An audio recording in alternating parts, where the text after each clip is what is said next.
Thank you, Provost Waters. So just before we begin, just a few words of thanks to Provost Waters for sponsoring these. I've done a few of these over the years. I've always enjoyed them. I want to thank Brian Fenster, who always makes these things run really well. And I want to thank John Jay, who I'll introduce in a second, who was the intellectual lead behind this. About 45,000 people a year die from gun violence in this country a year. This country has the highest, for any large countries, per capita death from gun violence. For every person who dies from gun violence, there's about 3 people who have injuries from gun violence. So that's roughly about 130, 140,000 people a year with injuries. Injuries from gun violence result in more morbidity, more economic cost than, say, comparable injuries from motor vehicle accidents.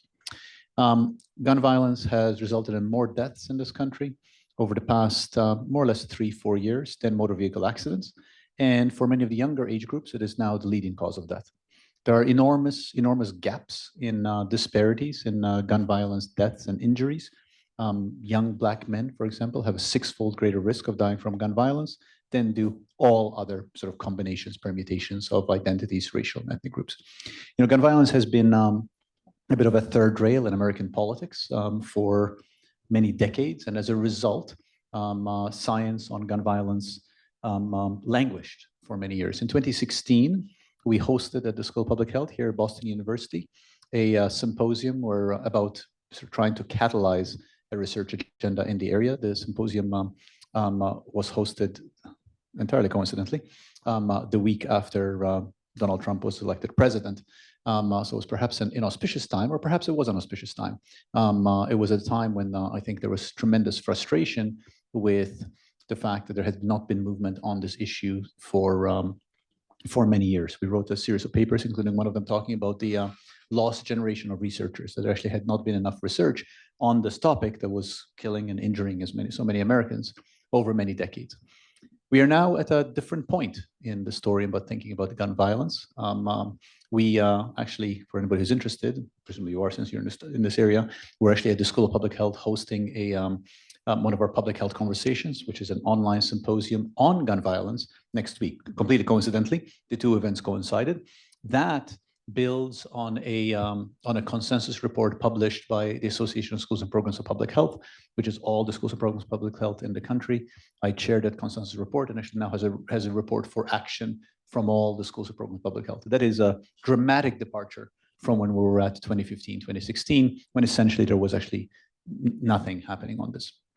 But I think the thing that is most promising is events like this. When I look at a list of the scholars at this university who are doing work like this, I also look at the fact that there's a new generation of scholars, a lot of junior scholars who are doing this work.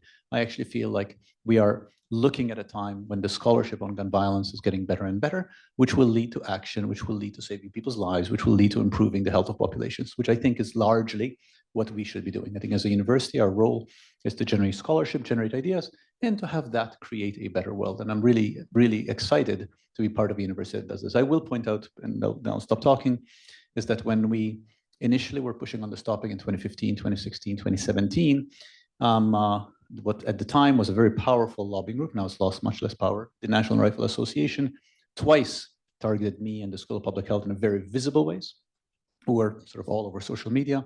And this university consistently stood firm. This university never once told me not to deal with this issue, never once told us to reconsider our engagement with this issue. And I think that's something that actually we can be proud of, and something for which I am very grateful for to this university for. And I think that's actually what brings us today, where I think we have a set of outstanding presentations by scholars in the field that are moving the field forward. So thank you to the university, and thank you to all of you for being here. So my job today is actually very simple.